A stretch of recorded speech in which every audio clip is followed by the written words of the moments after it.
નમસ્કાર મિત્રો, નિકાવાથી પાતા મેક પર જવા માટેનો સિંગલ પટ્ટી ધોરીમાર્ગ છે. જોઈ લો આપશ્રી, આ રસ્તાનું કામ કાલ 7 ઓગસ્ટ 2025 ના રોજ થયેલ છે. મિત્રો જોઈ લો આ ભ્રષ્ટાચાર.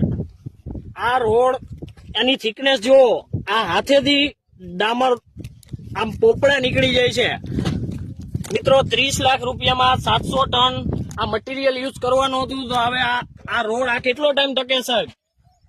આ રોડની સમય મર્યાદા કેટલી ટકવાની? આનો કોઈ નિર્ધારિત સમય છે કે નહીં?